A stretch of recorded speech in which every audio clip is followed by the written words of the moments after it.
मिट्टी में लगातार रासायनिक उर्वरक खाद का प्रयोग से मिट्टी का उर्वरकता शक्ति और उत्पादकता प्रतिदिन कम हो रहा है और वर्तमान समय में जैविक खेती की आवश्यकता बढ़ती ही जा रही है। उसके जगह पर जैविक खाद और जैविक तरल खाद का उपयोग करके मिट्टी की उर्वरक शक्ति के साथ साथ उत्पादकता को भी बढ़ाना मुख्य उद्देश्य है। जैविक खेती में दो तरह का उर्वरक किसान इस्तेमाल करते हैं, एक तरल जैव उर्वरक और एक सूखा जैव उर्वरक। तरल जैव उर्वरक एक विशेष तरह से बनाए गए उर्वरक खाद है जिसमें सूक्ष्म जीव और पोषक तत्व भरपूर मात्रा में होते हैं, जो कि जैविक विधि से पौधों में नाइट्रोजन, फास्फोरस, पोटास तथा सूक्ष्म पोषक तत्वों की पूर्ति करता है।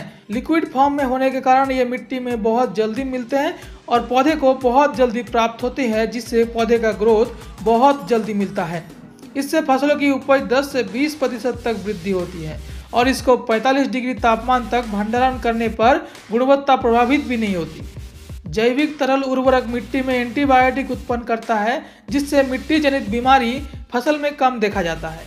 अगर तरल जैविक खाद की उत्पादन की बात करें तो किसान इसको बहुत ही आसानी से अपने घर में तैयार कर सकते हैं, जिसमें उनको बहुत ज़्यादा खर्चा भी नहीं आएगा। जैविक खेती को बढ़ावा देने के लिए देसी तरीके से बहुत पहले से ही हमारे पूर्वज तरल जैविक खाद बनाते आ रहे हैं, जैसे बीजामृत, संजीवक, जीवामृत, पंचगव्य, अमृत पानी, भर्मीवाश इत्यादि। इन तरल जैविक खादों को हम सिंचाई के पानी के साथ प्रयोग कर सकते हैं। इसके अलावा पौधे के जड़ से थोड़े दूरी पर इस्तेमाल कर सकते हैं, जिसमें हमको पौधे में बहुत ही अच्छा बढ़वार और उत्पादन देखने के लिए मिलेगा और समय के साथ साथ मिट्टी का सुधार भी होता रहेगा। इसके अलावा हम इसे स्प्रे भी कर सकते हैं, लेकिन सबसे अच्छा रिजल्ट हमें सिंचाई के पानी के साथ छोड़ने में और मिट्टी में मिलाने से मिलता है।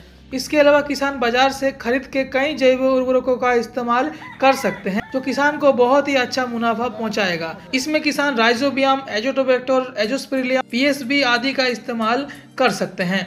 ये सब जीवाणु घुलकर मिट्टी में मिल जाते हैं और पौधों को जो पोषक तत्व चाहिए होता है उनको उनकी पूर्ति करता है, जिससे किसान का उत्पादन बहुत ज्यादा मात्रा में बढ़ जाता है।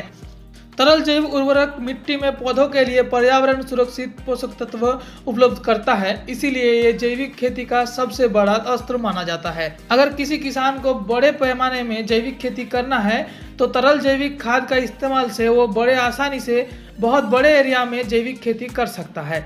बड़े पैमाने में जैविक खेती करने के लिए गौशाला धोने वाला पानी और गौमूत्र के मिक्सचर को बड़े टैंक में स्टोर करके हम सिंचाई के पानी के साथ खेत में पहुंचा सकते हैं।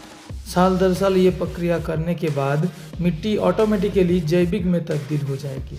यहाँ पे आप देख सकते हैं एक 50 गाय का गौशाला है और गौशाला के पास में ही गौमूत्र का चैम्बर बनाया जा रहा है। ये चैम्बर बनाने में महज कुछ हज़ारों का खर्चा है, लेकिन इससे साल भर सिंचाई होती रहेगी।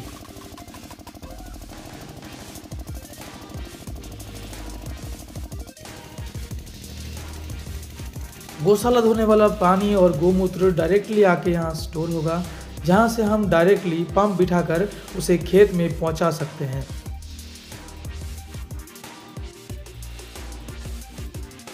इसमें हम एजोला को रिलीज करके एजोला को ग्रो कर सकते हैं और धान के खेत में डायरेक्टली सिंचाई करके एजोला का तादाद भी बढ़ा सकते हैं। ये IOFS का एक महत्वपूर्ण पार्ट है, जहाँ पे हम फार्म का किसी वेस्ट का किसी और चीज़ के इनपुट के लिए इस्तेमाल करते हैं।